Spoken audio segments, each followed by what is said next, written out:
At Christmas dinner, my grandson hit me. The sound echoed through that overpriced Manhattan dining room like a gunshot to my soul. My son just laughed and said, "He's just playing, Mom." Today, I'm going to tell you something I never thought I would share. And if for even a second this feels familiar, I only ask that you like this video and subscribe. It will help me keep opening my heart. I never imagined that at 75 years old, sitting in my own son's apartment on the Upper West Side, I would feel so small, so invisible, so utterly worthless. The twinkling Christmas lights on their expensive tree seemed to mock me as I sat there, my cheek still stinging from my 8-year-old grandson's slap, watching my son pour himself another glass of wine like nothing had happened. My name is Margaret, though nobody calls me anything anymore except Mom, when they need something, or Grandma when they want me to babysit. I've lived in New York City for 53 years, raised 3 children in a cramped apartment in Queens before I could afford something better, and spent most of my life putting everyone else's needs before my own. That Christmas night changed everything.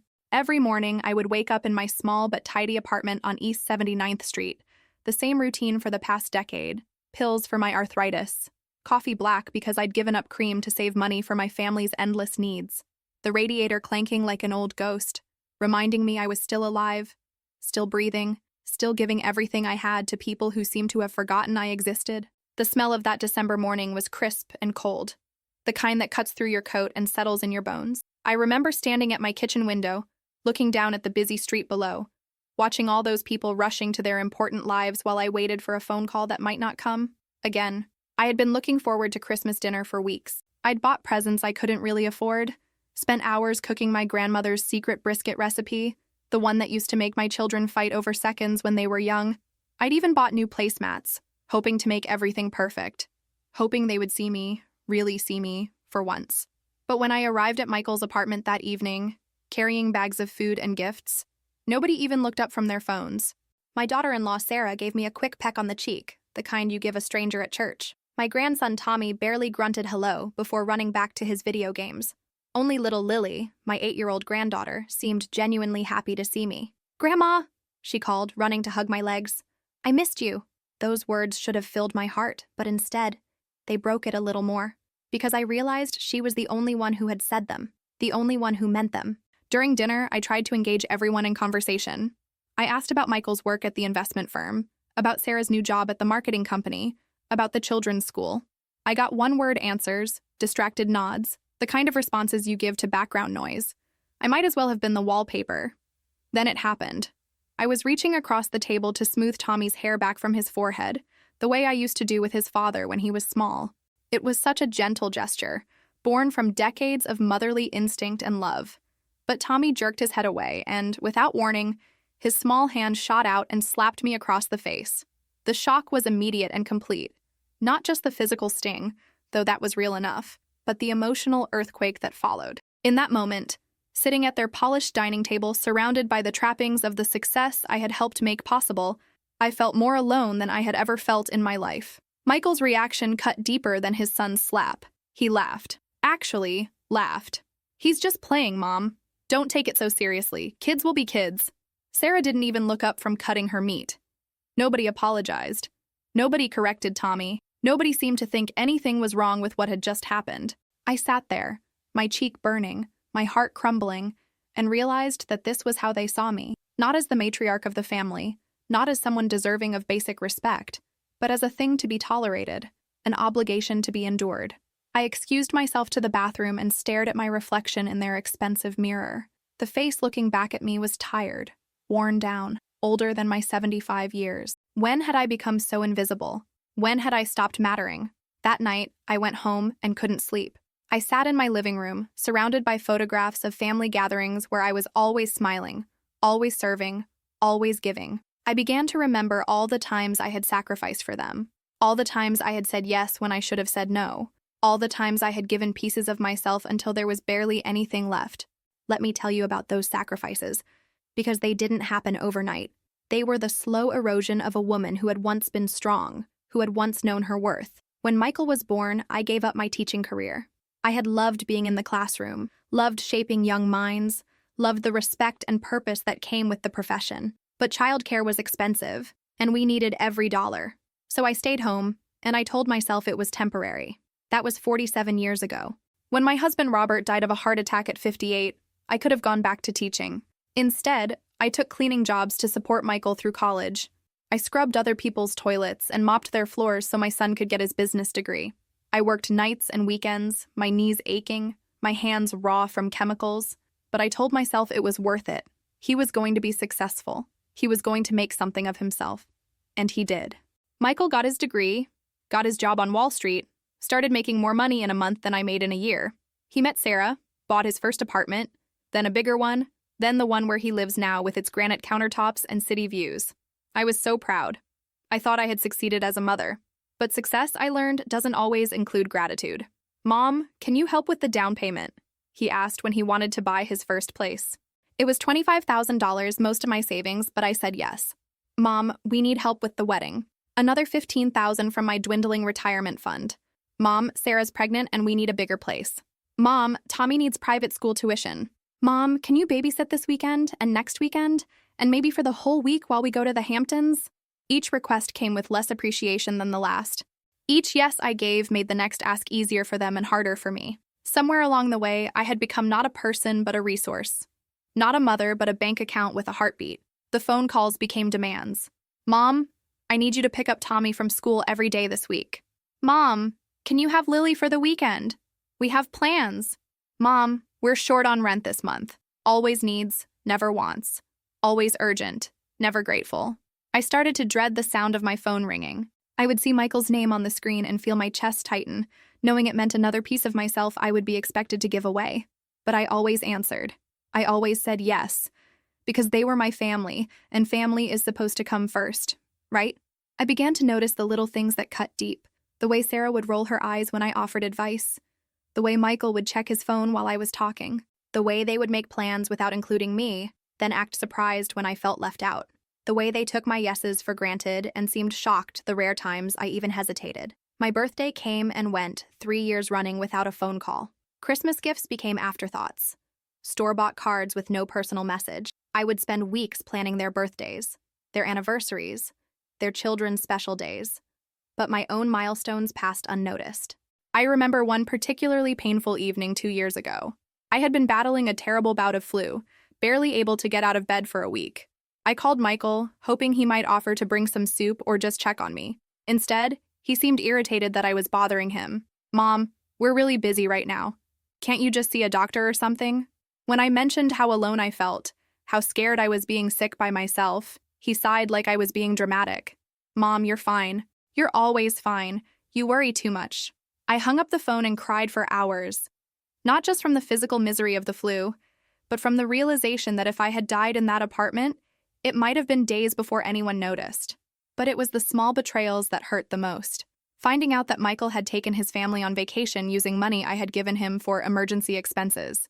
Discovering that Sarah had bought herself a designer handbag with funds they had borrowed from me for bills. Hearing Tommy tell his friend that grandma always gives us money because she has nothing else to do. Each discovery was like a tiny needle to my heart. And the worst part? I never said anything. I never confronted them. I just absorbed the pain and told myself that this was what love looked like, that this was what family required. I started having conversations with myself in the mirror. "Margaret, you're being too sensitive. Margaret, you're expecting too much. Margaret, maybe you are too needy." I gaslighted myself better than they ever could, convincing myself that their treatment of me was normal, that I was lucky they included me at all. The loneliness became my constant companion. I would sit in my apartment on Saturday nights, listening to the sounds of the city through my windows, wondering what I had done wrong. Why couldn't I earn their love? Why wasn't I enough? I started declining invitations from the few friends I had left, too embarrassed to admit how my own family treated me. I stopped joining activities at the senior center because I couldn't bear to hear other women talk about their devoted children and doting grandchildren.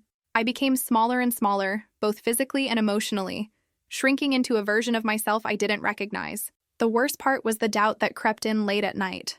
Maybe I had been a bad mother. Maybe I had somehow earned this treatment. Maybe this was all I deserved. That Christmas night, sitting in Michael's expensive apartment with my burning cheek, all of those feelings crashed over me at once. The years of giving without receiving, of loving without being loved back, of existing without being seen. I felt like I was drowning in my own family's indifference. But something else happened that night too. Something I hadn't felt in years. Anger.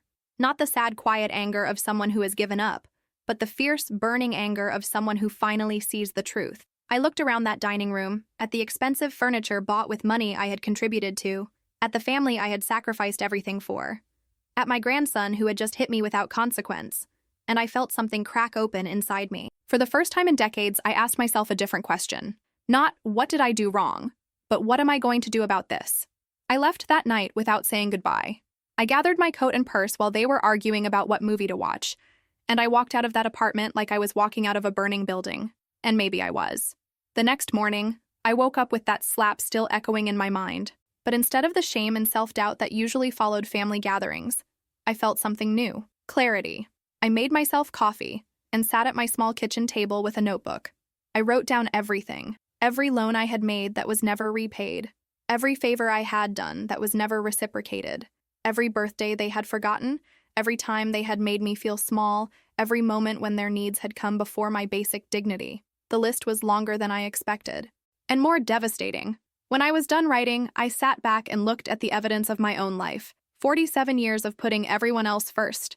47 years of believing that love meant giving until it hurt, then giving some more.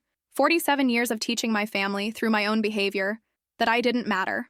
I thought about my late husband, Robert. He had been a good man, a loving partner, but even he had expected me to be the one who sacrificed. When he was dying, his last words to me weren't, "I love you," or "thank you for everything." They were, "Take care of the family, take care of the family." I had been following that instruction for 17 years since his death, and where had it gotten me? A slap from an 8-year-old and laughter from his father. That morning, I did something I hadn't done in years. I looked at my finances. Really looked at them. I had given away over $200,000 to my family over the years. My retirement account, which should have been comfortable, was depleted. I was living on Social Security and a small pension, in a one-bedroom apartment I could barely afford, while my son lived in luxury partly funded by my generosity. And what did I have to show for it? A family that took me for granted and a grandson who thought it was acceptable to hit his grandmother. I picked up my phone and called Michael's office. "Hi, Mom, I'm really busy right now," he said when he answered. His voice had that familiar edge of irritation, the tone he used when I was bothering him with my existence. "Michael," I said, my voice steadier than I expected, "we need to talk. Can it wait? I have a client meeting in 5 minutes." "No, it cannot wait. Your son hit me last night, and you thought it was funny." There was a pause. "Mom, he's just a kid. You're blowing this out of proportion." "Am I? When is the last time you said thank you for anything I've done for you?" Another pause. Longer this time. "What do you mean?" "I mean, when is the last time you treated me like I matter? When is the last time you showed me any respect? When is the last time you acted like you actually wanted me in your life, instead of just needed my checkbook?" "Mom, you're being dramatic. We're family. Family helps each other." "Yes, family does help each other. But I've been the only one helping for a very long time." I could hear him shuffling papers, multitasking even during what should have been an important conversation. "Look, I really don't have time for this right now. Can we talk later?" And there it was. The dismissal, the brushing aside, the clear message that his time, his work, his convenience was more important than my feelings. Than me. "No, Michael, we cannot talk later. I'm done talking." I hung up the phone. My hands were shaking, but not from fear. From liberation. For the first time in years, I had put myself first. I had said no. I had drawn a line. But I wasn't finished. Not even close. I spent the rest of that day making phone calls. To my bank. To a lawyer. To the property management company for Michael's building. You see, I had been paying half of his rent for the past 3 years.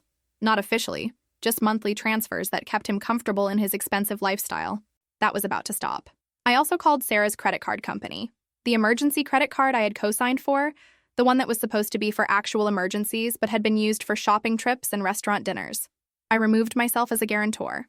By the end of the day, I had cut off every financial umbilical cord that connected me to my adult children. It felt terrifying and exhilarating at the same time. But the hardest call was still to come. That evening, Michael called me back. His tone had shifted from irritation to concern, though I suspected the concern was more about money than about me. "Mom, we need to talk about this morning. I think there was a misunderstanding." "What was the misunderstanding, Michael?" "Well, about Tommy. Kids act out sometimes. It doesn't mean anything. It means that your son felt comfortable enough to hit an adult, and you felt comfortable enough to laugh about it. What does that tell you about the respect I receive in this family?" You're reading too much into it. He's 8 years old. And what is he learning? That it's okay to hit women?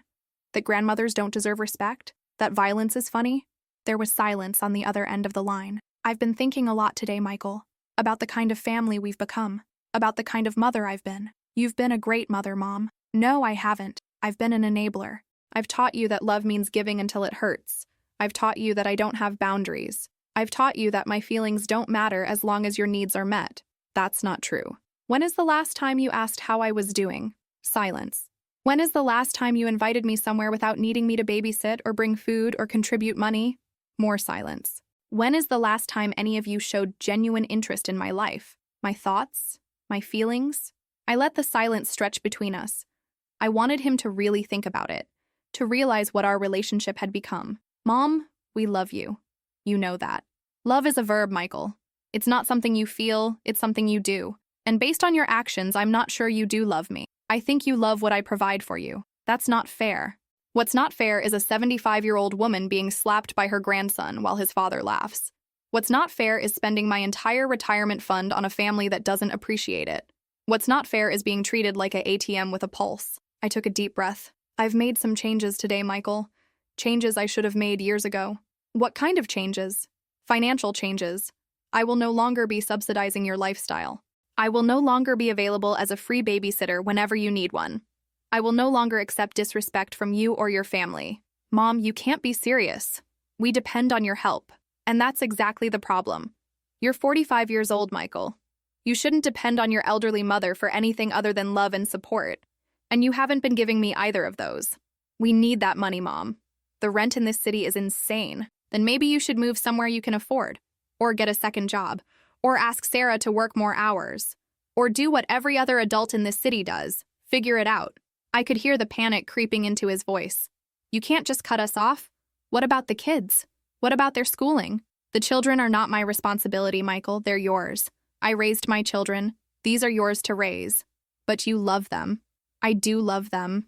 Which is why I'm going to stop enabling their father to take advantage of me in front of them. Do you want Tommy to grow up thinking it's okay to hit women? Do you want Lily to think that grandmothers exist only to be used? For the first time in the conversation, he seemed to be really listening. I don't want to lose you, Mom. Then don't. But the terms of our relationship are going to change. I want to be treated with respect. I want to be valued for who I am, not what I can do for you. I want a relationship based on mutual love and care, not financial dependency. How do we do that? You figure it out, Michael. You're a smart man. You figured out how to make 6 figures on Wall Street. You can figure out how to have a respectful relationship with your mother.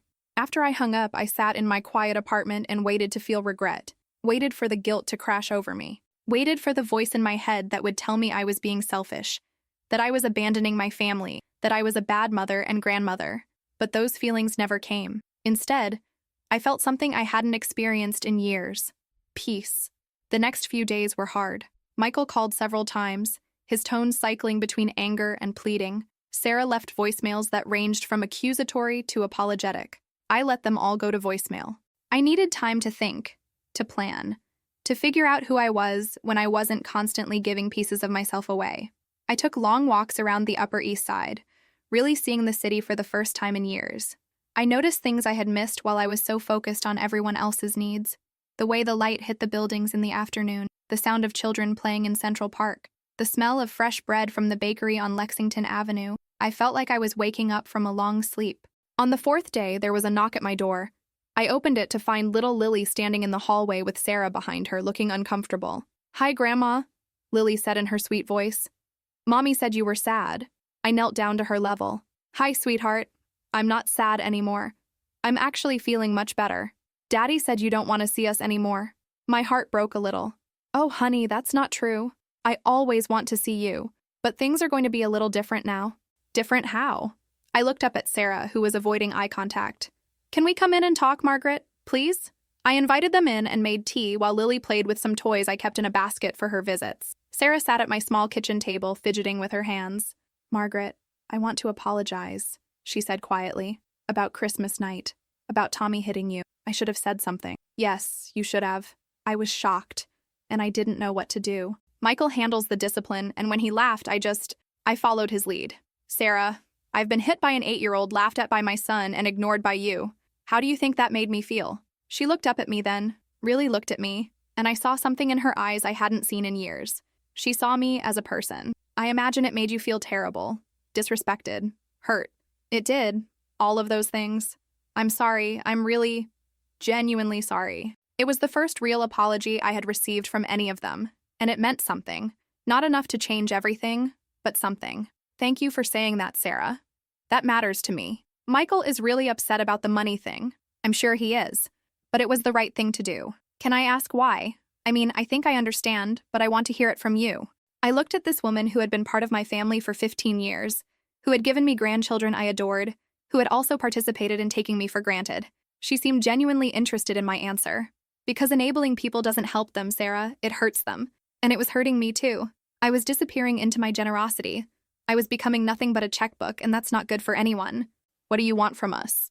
It was such a simple question, but it made me realize that nobody had ever asked me that before. They had always assumed they knew what I wanted, to give, to serve, to sacrifice. Nobody had ever asked what I actually needed. I want to be treated with respect. I want genuine relationships with all of you, not just interactions when you need something. I want to feel valued for who I am. I want to be a grandmother who is loved, not just useful. What about Tommy hitting you? Tommy needs consequences for his actions.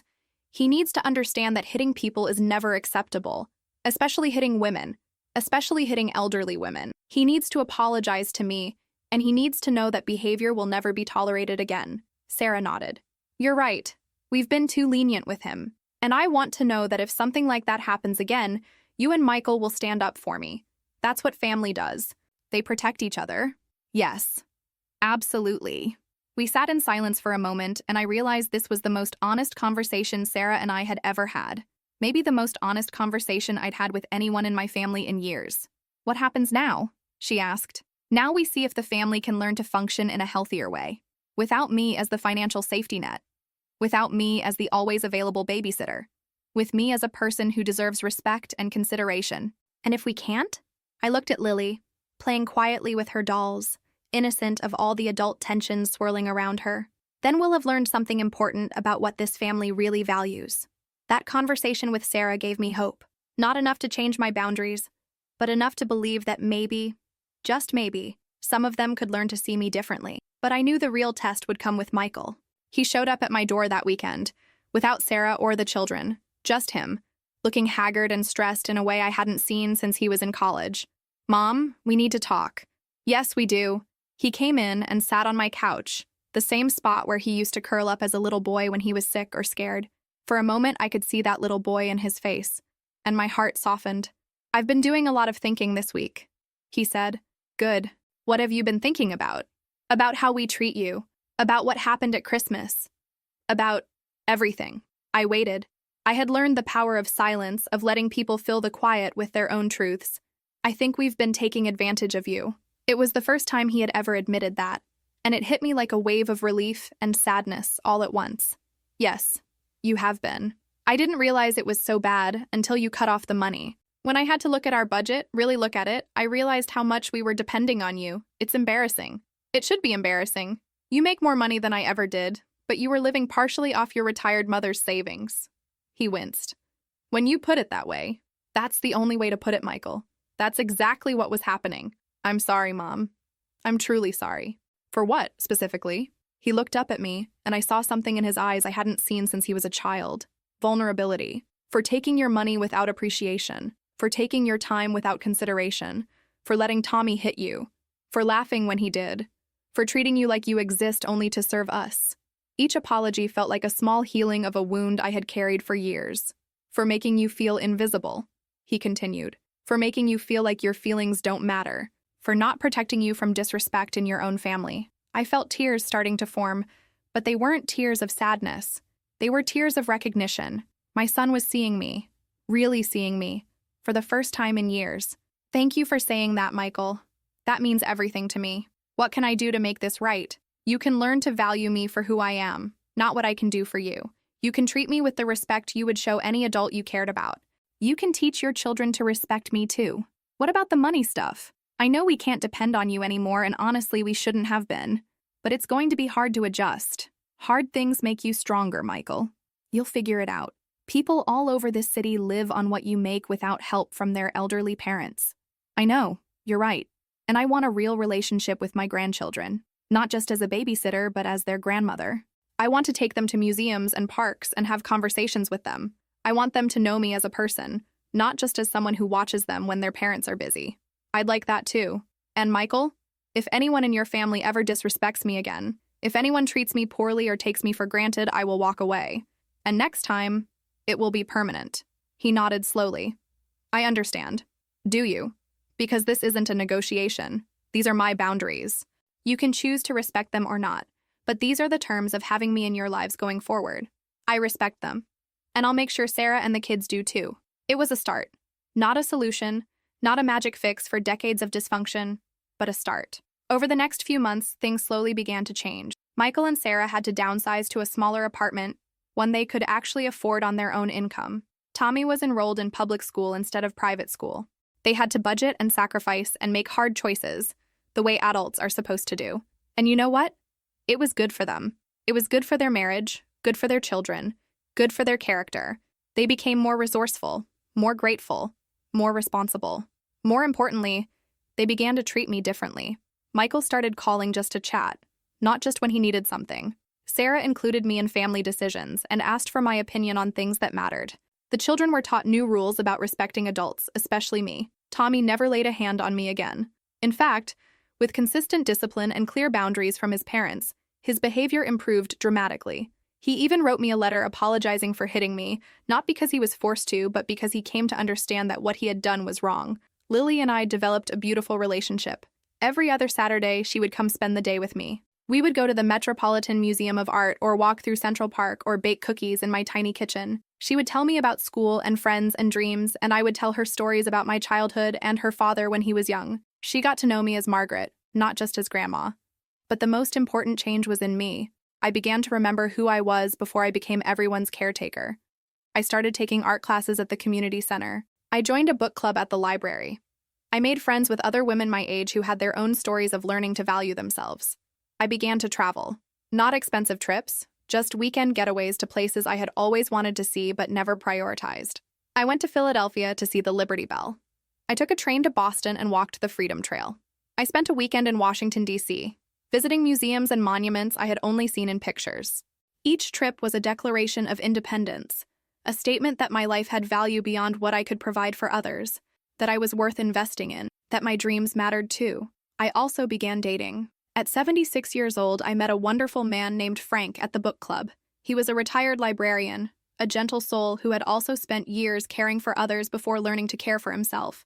We took walks together, went to movies, shared quiet dinners and long conversations. It wasn't passionate romance, but it was companionship and respect and genuine affection. It was lovely. Michael was shocked when I told him about Frank. "Mom, are you sure you're ready for this?" I laughed. "Michael, I'm 76 years old.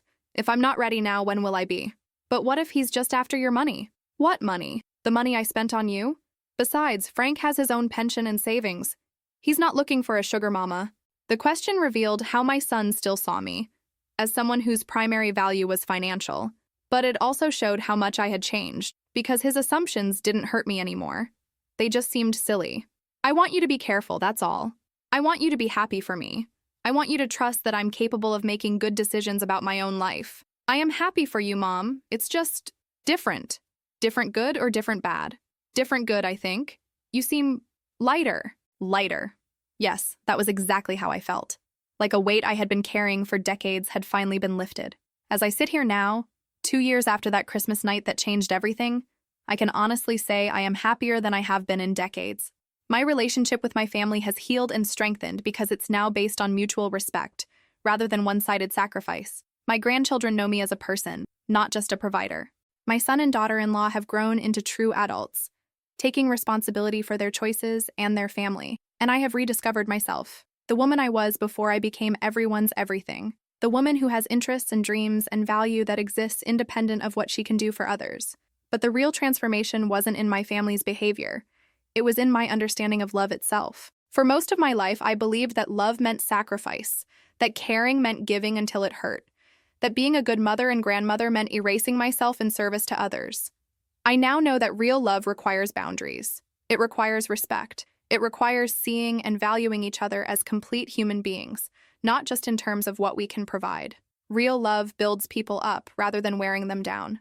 I also learned that it's never too late to change the patterns of a lifetime. At 75 years old, I thought I was too old to start over, too set in my ways to establish boundaries, too invested in destructive relationships to walk away from them. I was wrong about all of that. Change is possible at any age if you're willing to do the hard work of valuing yourself enough to demand better. The night my grandson hit me and my son laughed was the worst night of my life in some ways, but it was also the best night of my life, because it woke me up. It forced me to see what I had become and decide what I wanted to be instead. I sold that story to myself for years, that this was what family looked like, that this was what love required, that I should be grateful for whatever scraps of attention and affection came my way. But stories can be rewritten, and lives can be reclaimed, and dignity can be restored at any age. If you're sitting there listening to my story and recognizing yourself in it, if you've been the giver who never receives, the lover who is never loved back, the family member who is valued for your utility but not your humanity, I want you to know something important. You are worth more than that. You deserve better than that. And it's not too late to demand it. Setting boundaries isn't selfish. Expecting respect isn't unreasonable. Refusing to be taken advantage of isn't mean. These are basic requirements for healthy relationships, and you have every right to insist on them. Will it be hard? Yes. Will some people resist? Absolutely. Will you lose some relationships? Possibly. But what you'll gain is something infinitely more valuable: your self-respect, your dignity, and relationships that are based on genuine love, rather than obligation or exploitation. I think about that Christmas night often, but not with sadness anymore. I think about it with gratitude. Gratitude for the wake-up call that saved me from spending my final years as a ghost in my own life. Gratitude for the courage I found to change everything. Gratitude for the family relationships that survived and thrived once they were built on a healthier foundation. Most of all, I think about it with pride. Pride that I finally stood up for myself. Pride that I showed my grandchildren what self-respect looks like. Pride that I chose to write a different ending to my story than the one that seemed inevitable. My name is Margaret, and I am 77 years old now. I am someone's mother and grandmother, but I am also my own person. I have value that exists beyond what I can give to others. I have dreams and interests and opinions that matter. I have boundaries that I enforce and standards that I maintain. I have a life that belongs to me. And if you're in a situation like the one I escaped, I want you to know that you can have that too. You can reclaim your life. You can rewrite your story. You can teach the people who claim to love you what genuine love actually looks like. It starts with believing you deserve it. It continues with demanding it. And it succeeds when you're willing to walk away from anything that doesn't meet that standard. The sound of my grandson's slap still echoes in my memory sometimes. But now, instead of hearing humiliation and powerlessness, I hear the sound of my awakening, the sound of my liberation, the sound of my life beginning again. Let me tell you more about what my life looks like now, because I think it's important for you to see the full picture of what's possible when you finally choose yourself. Frank and I have been together for almost 2 years now. We're not living together. We both value our independence too much for that. But we see each other 3 or 4 times a week. We have our routines. Tuesday evenings, we go to the movies. Thursday afternoons, we volunteer together at the Literacy Center, helping adults learn to read. Saturdays, we explore different neighborhoods in the city, trying new restaurants or visiting small museums we've never been to before. What I love most about Frank is that he sees me, really sees me. He asks about my art classes and remembers the names of the women in my book club. He notices when I get a haircut or wear a new dress. He listens when I talk about my grandchildren, but he also asks about my dreams, my opinions on current events, my memories of teaching school decades ago.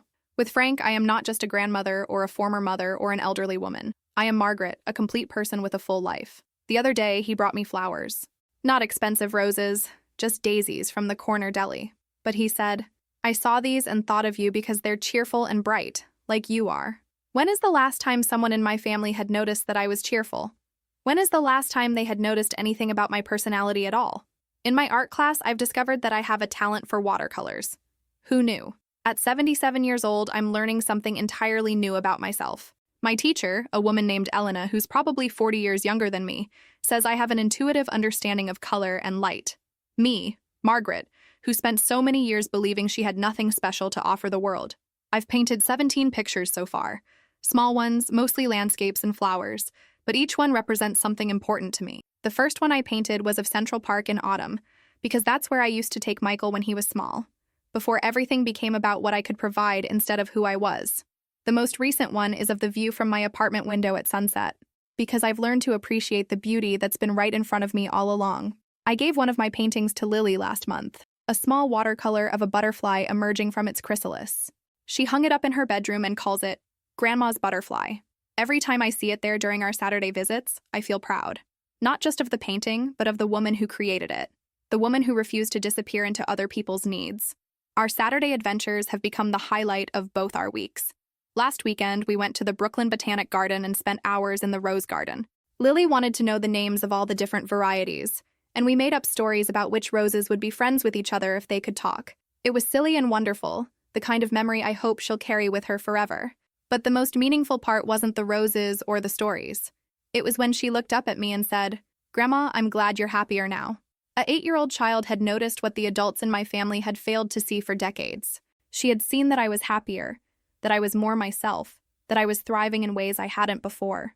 That observation from my granddaughter meant more to me than all the apologies from her parents combined. Tommy has come around too, though it took longer. Children are resilient, but they're also products of what they observe. For months after that Christmas night, he was sullen and confused during family gatherings. He had been used to a grandmother who said yes to everything, who never set limits, who existed primarily to serve others. This new version of me, the one with boundaries and expectations and her own life, was foreign to him. But children adapt, and they respect consistency. Once he realized that the new rules weren't going away, that hitting wasn't acceptable and disrespect had consequences, he began to adjust. Now when I visit, he greets me properly. He looks me in the eye when he speaks to me. He says please and thank you without being reminded. More importantly, he's begun to show genuine interest in who I am as a person. Last month, he asked me what I was like when I was his age. We spent an hour looking through old photo albums while I told him stories about growing up in a much different New York City, when the neighborhood where his parents now live was far less expensive and far more diverse. "Grandma," he said, studying a picture of me at age 10, standing outside the apartment building on the Lower East Side where I grew up. "You look happy in all these old pictures." I was happy, I told him. I had a loving family and big dreams for my future. Are you happy now? Such a direct question from a child who had once thought it was acceptable to slap me. Such growth from such a small person. Yes, I told him. I'm happy now too. It took me a while to find my way back to happiness. But I did. I'm glad, he said. And I could tell he meant it. These moments with my grandchildren now feel real and substantial in ways they never did before. When I was just the convenient babysitter, the emergency contact, the provider of whatever they needed, our interactions were hollow. They saw me as a function, not a person. Now that I've insisted on being treated as a complete human being, our relationships have depth and meaning. The book club has become another source of joy in my life. We're 8 women, ages ranging from 62 to 84, and we've been meeting monthly for over a year now. We read everything from contemporary fiction to biographies to poetry collections, but the books are almost secondary to the friendships we've formed. These women understand what it means to have lived full lives, to have given everything to others, and to reach an age where you finally have permission to prioritize yourself. Martha, who's 81, spent 40 years caring for her disabled husband before he passed. She now travels to a new country every year, making up for decades of deferred dreams. Joan, who's 73, went back to school and got her master's degree in social work at age 70. She now counsels other older women who are learning to rebuild their lives after loss or betrayal. We share our stories without shame or apology. We celebrate each other's victories, no matter how small they might seem to others.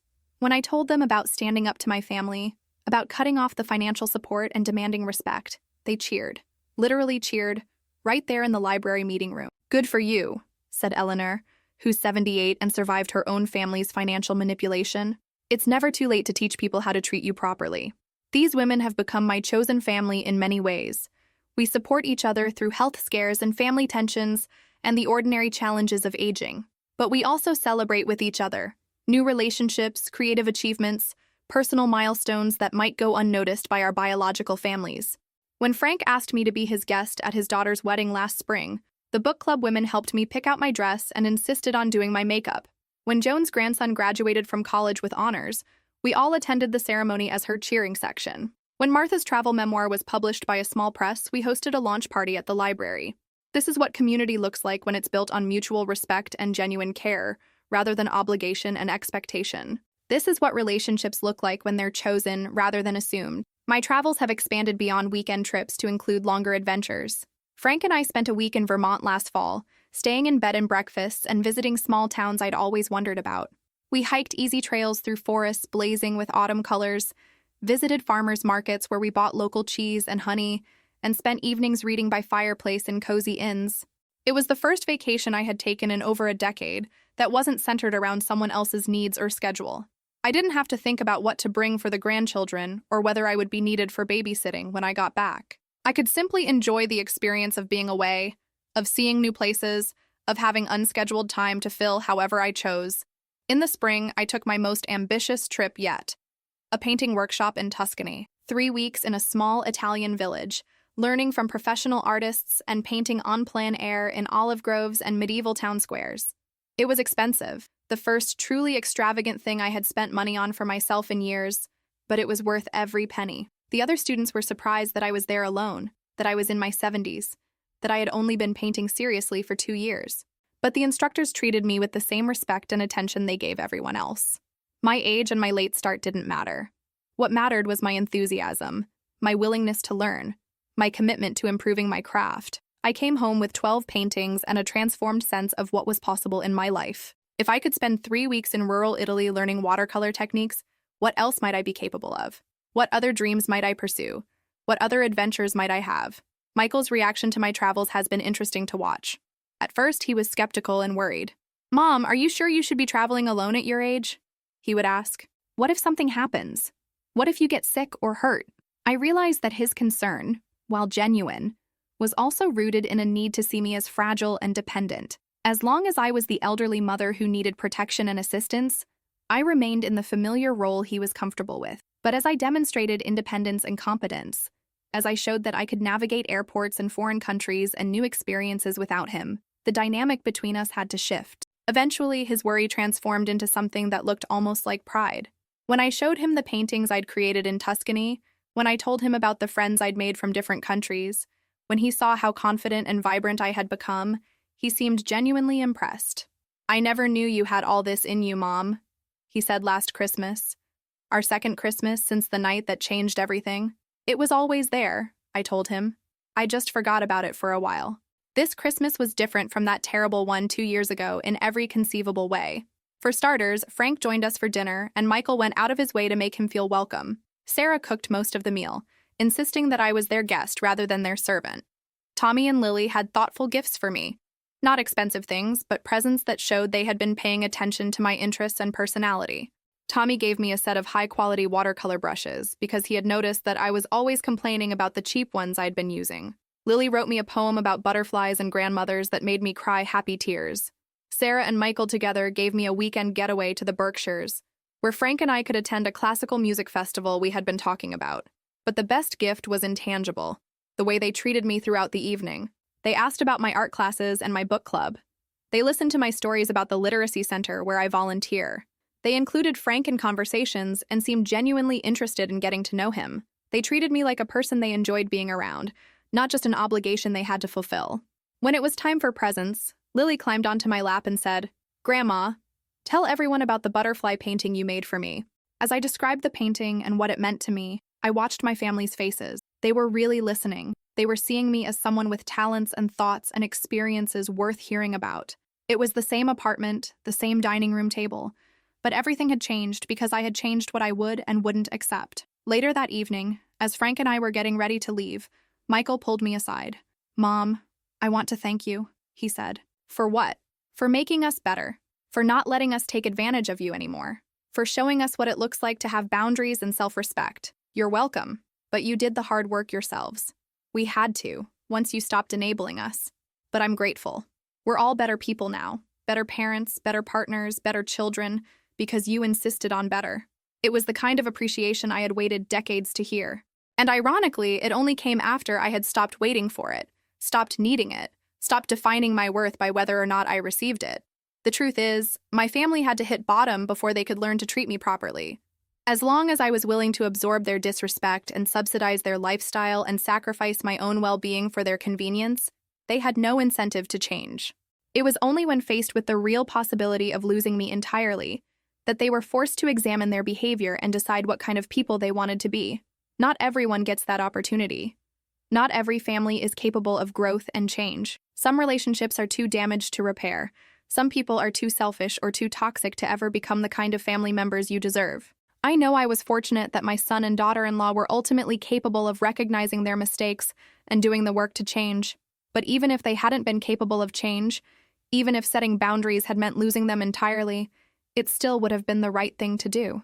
Because living as a ghost in your own life, existing only to serve others who don't appreciate you, being treated as less than human by people who claim to love you, that's not really living at all. I think about the woman I was 3 years ago, before that Christmas night that woke me up. She was tired and sad and invisible, spending her final years shrinking smaller and smaller until she barely existed. She was waiting for permission to matter, for someone else to decide she was worthy of respect and consideration. She was dying a slow death of the soul while everyone around her went on with their lives. That woman is gone now, and I don't mourn her. She served her purpose. She raised children and cared for a husband, and gave generously to everyone around her. But she had forgotten how to care for herself, had lost track of her own worth, had become so focused on meeting everyone else's needs that her own needs became irrelevant. The woman I am now is someone I'm proud to be. She has opinions and interests and relationships that bring her joy. She travels and paints and reads books and volunteers her time for causes she believes in. She has a romantic partner who values her for who she is, not what she can provide. She has friendships based on mutual respect and genuine affection. She has boundaries that she enforces without apology. Most importantly, she has demonstrated to her family, and especially to her granddaughter, what it looks like when a woman values herself. Lily will grow up having seen a grandmother who demanded respect and got it, who pursued her dreams regardless of her age, who refused to disappear into other people's needs. That's a legacy I'm proud to leave behind. The ripple effects of my transformation have extended far beyond my immediate family. Other women at the senior center have approached me, curious about the changes they've observed in me. I've shared my story with several of them, and some have found the courage to make their own changes. Eleanor from my book club says I inspired her to finally stop lending money to her gambling-addicted son. Martha credits me with giving her the courage to start dating again after being a widow for 15 years. We underestimate the power of our example, especially as older women. Society tells us we're supposed to become invisible as we age, to step aside and let younger generations take center stage. But there's profound power in an older woman who refuses to be diminished, who insists on being treated with dignity, who continues to grow and learn and pursue new experiences regardless of her age. When I walk down the street now, I carry myself differently. My shoulders are back, my head is up, and I make eye contact with people I meet. I dress in colors that make me feel vibrant rather than trying to blend into the background. I speak up in conversations rather than deferring to everyone else's opinions. I take up space in the world rather than constantly trying to make myself smaller. These might seem like small things, but they're not. They're declarations of selfhood, statements that I matter, evidence that I refuse to be erased by age or family expectations or societal assumptions about what older women should be and do. At night, before I go to sleep, I sometimes think about what would have happened if that Christmas night had never occurred. If Tommy hadn't hit me, if Michael hadn't laughed, if I had continued on the path I was on, giving and sacrificing and shrinking until there was nothing left of me. I would have died eventually, and my obituary would have listed my roles: mother, grandmother, wife, but it wouldn't have captured who I actually was as a person, because by then, even I wouldn't have remembered. But that's not what happened. Instead, I was forced to confront the truth about my life and make a choice about who I wanted to be going forward. I chose dignity over convenience, self-respect over family harmony, personal growth over the comfort of familiar patterns. It wasn't easy and it wasn't without cost, but it was the best decision I ever made. Today, if someone were to ask me who I am, I wouldn't start with my relationships to other people. I am Margaret. I am an artist who paints watercolor landscapes. I am a reader who loves literary fiction and biographies of strong women. I am a traveler who seeks out new experiences and beautiful places. I am a friend who listens without judgment and celebrates other people's victories. I am a woman who learned late in life that it's never too late to stand up for yourself and insist on being treated with respect. I am also a mother and grandmother, but those roles don't define or limit me anymore. They're part of who I am, but they're not all of who I am. And most importantly, they're no longer roles that require me to disappear into other people's needs and wants. The sound of that slap 2 years ago still echoes in my memory, but now it sounds different. It sounds like the starting gun of a race I didn't know I was running. the race to reclaim my life before it was too late. It sounds like the alarm clock that woke me up from a decades-long sleep. It sounds like the best thing that ever happened to me. If there's a woman out there listening to this story who recognizes herself in it, who has been living as a ghost in her own life, who has been giving and giving until there's nothing left, I want to say this to you. It's not too late. It's never too late. You are worthy of respect and love and consideration, regardless of your age, regardless of how long you've been accepting less than you deserve, regardless of what other people think you should be satisfied with. You have permission to want more. You have permission to demand better. You have permission to put yourself first for once in your life. You don't need anyone else's approval to make these changes. You don't need to wait for the perfect moment or for other people to recognize your worth. You can start today, right now, by deciding that you matter. Your story doesn't have to end the way it began. You have the power to write a different ending, and you deserve a story that honors who you really are, not just what you can do for other people. Have you ever found yourself in a situation like mine, where you were giving everything and receiving nothing in return? Have you ever been taken for granted by the very people you've sacrificed for? Have you ever felt invisible in your own family? Please share your story in the comments below. Your voice matters, your experience matters, and you are not alone. And if this story resonated with you, if it gave you hope or courage, or just made you feel less alone, please like this video and subscribe to my channel. It helps me reach other people who might need to hear that it's never too late to reclaim your dignity and rewrite your story. Thank you for listening to my heart. Thank you for witnessing my journey. And remember, you are never too old to stand up for yourself, and you are always worthy of respect and genuine love. Your story doesn't have to end the way it began. You have the power to write a different ending. I believe in you, and I'm cheering you on.